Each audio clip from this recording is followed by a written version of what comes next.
Welcome back to my YouTube channel. Today, we're going places. The wheels on the bus go round and round, round and round, round and round. Who plans these trips every single Friday for 8 years? Why? Why couldn't we just get in our cars and drive? No, we had to film on the bus. Ooh, we love the bus. Ooh, there's gossip on the bus. Come sit up here on the bus. Go sit back there on the bus. We need to move your seat on the bus. Cameraman has to sit there on the bus. Really?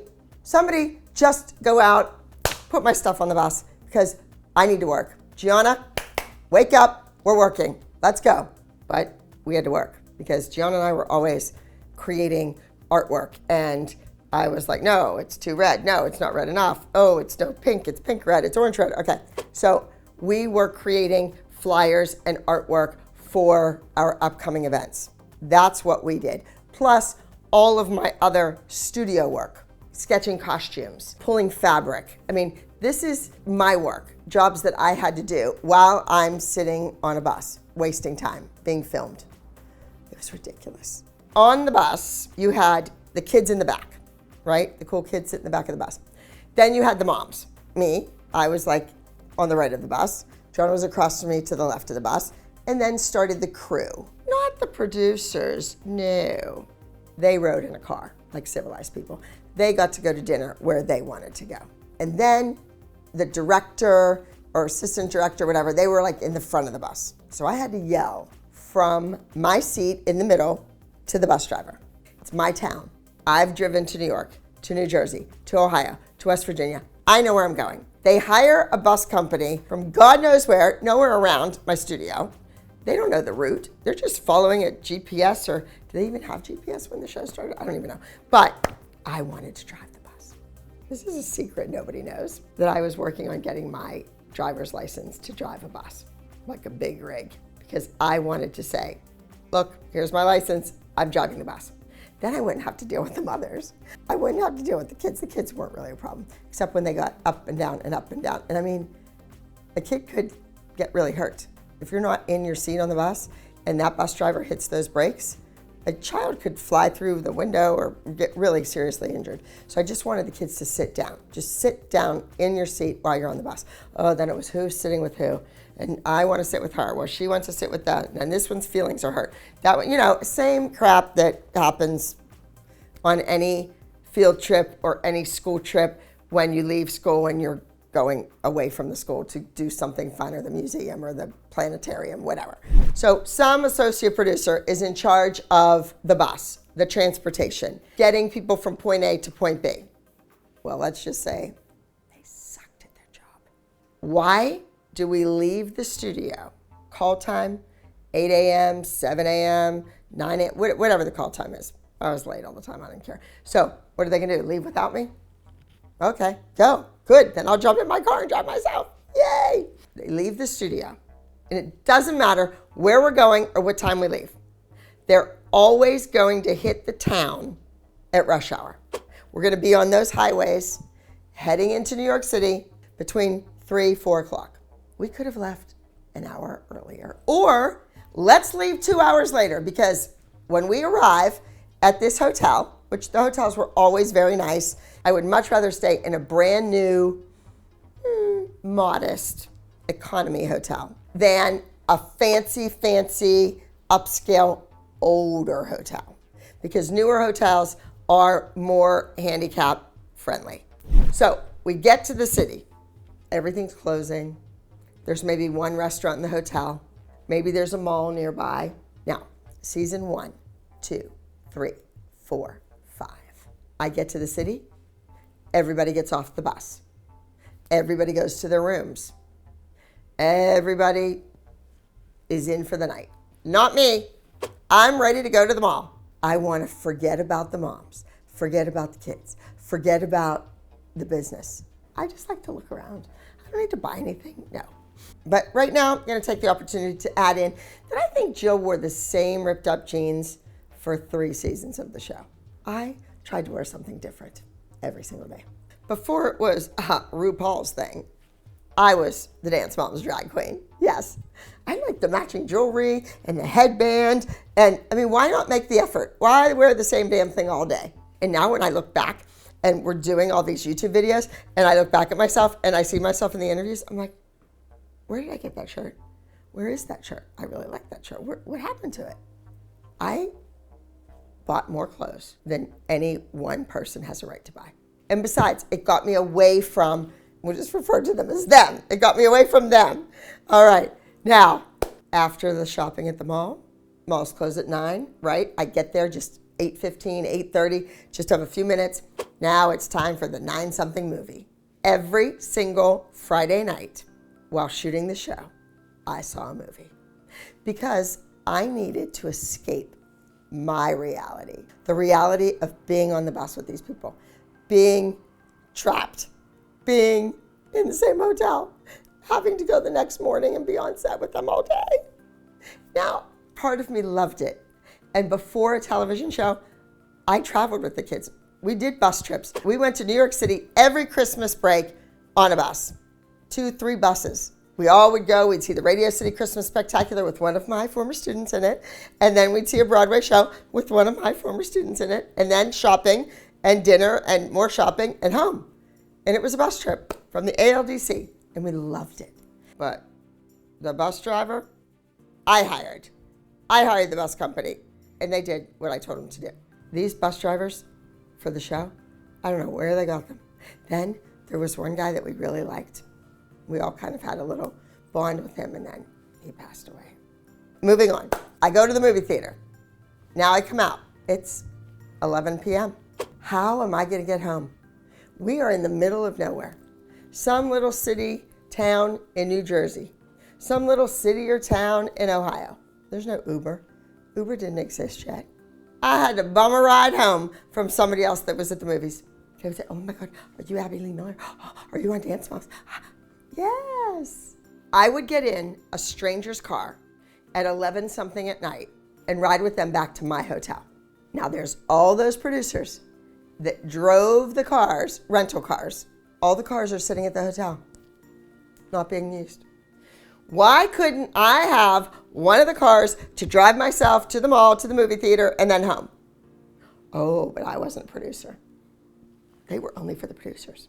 Well, after a few years of me getting in strangers' cars, going home by myself, when the network found out that was happening, and my attorney found out that was happening, suddenly, someone was there in the hotel lobby handing me keys to a car when that bus pulled in. I didn't even go to my room. I didn't care what it looked like. I have no concern about the pillows, if they're soft or hard or anything else. I got off the bus, got the keys, got in a car, and away I went. And that was my thing. That was the bus ride with those bus drivers. So they leave the studio, right? Why can't they just back out and go the right direction? They go all the way, like 10 miles out of the way, 20 minutes out of the way because they can't pull out of the parking lot correctly. Now, should you really be driving a huge bus like that if you can't even pull out of the parking lot? And there's these rules, right? So the bus driver has to stop every so many hours. Why? He's sitting on his butt. How hard is that? What? Nope, it's the law. What law? I've been driving for years. I never saw that law anywhere. Now, we get to the city, wherever we're going, boom, rush hour traffic. 3 o'clock on a Friday, 4 o'clock on a Friday, 5 o'clock on a Friday, rush hour traffic. Does anybody on this show, any producer, have a brain in their head? Can you not figure out how many miles it is, how fast you go per mile, and then multiply it and figure out at such and such a time, we are going to hit this major city and it's going to be rush hour. So let's wait. Let's wait till noon and then go. Then we'll hit the city at 7 or 8 at night. It won't be as bad. Really? Does it take a genius to figure this out? Let's talk about the kids. Safety first. Sit in your seat. But then we had little Miss Paige, and I think Chloe was with her. Up and down and up and down. But I didn't want them, when there's rush hour traffic and a bus driver that has to stop every 4 hours, to get hurt. if that bus wrecked, hit somebody, or, you know, the brakes failed, those kids could have went right through the front window of that bus. So that means that I would have to change the dance routine again. So sit your butt down in that bus, because we are not changing the number again. The other kids, let me think, JoJo, well, that's when I learned about the whole YouTube thing, and I should have jumped on that bandwagon. Then you had Holly. Facing a book.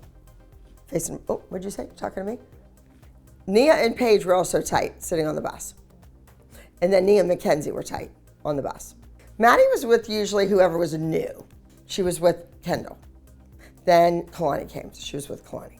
So I don't really remember Maddie on the bus, but if I had to guess, she was probably listening to the competition music and going through the routines in her head. She probably used the time wisely. The kids had fun on the bus. You know, Brady was a jokester, and Brady was comical, and we just got each other. So something funny would happen, and he'd kind of look at me, and I'd look at him, and we would just crack up. Hannah actually talked once the cameras went down. Oh, that's the other thing I have to tell you. So we get on the bus, right?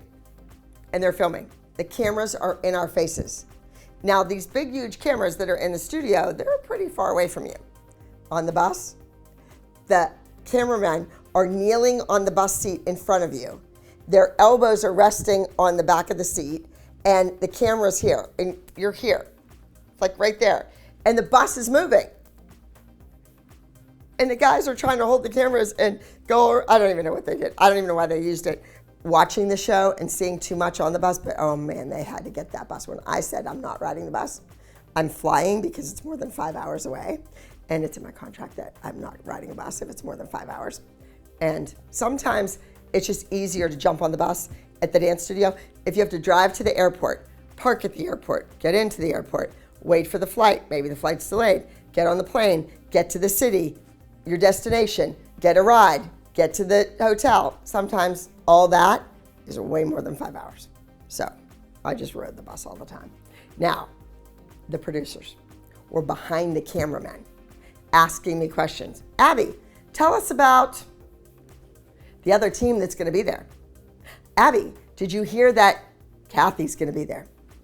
Well, I didn't have to hear that Kathy was going to be there. Half of our crew is gone. Where'd they go? Did they go back to California? No, they're in Ohio shooting Kathy's team. That's how we knew. We always knew when we were going to be against somebody that we knew, like Kathy or maybe some other team, because half the crew was gone. If you're going to play us, you have to be a little smarter and you have to spend a little more money. They're asking me all these crazy questions, and then they don't get it, and there's a pothole, and ba-dum, ba-dum, ba-dum, ba-dum. So we have to do it again and again and again. Then there were times when I was just so exhausted, my butt would get in that seat on the bus, and I was out. And the kids would do things to me. They would put my hand in water. They would open a water bottle and like trickle it on my hand. You know what that means, girls? You do. The girls do, because you go to slumber parties and you know what that means. All right, now, funny things that happen on the bus. I wanted to sit with my back against the window side and my legs straight out across so that my ankles weren't swollen like this by the time we got there. And then Gianna was so tiny and petite, she would curl up in a ball. So my feet would go across the aisle and be on her seat.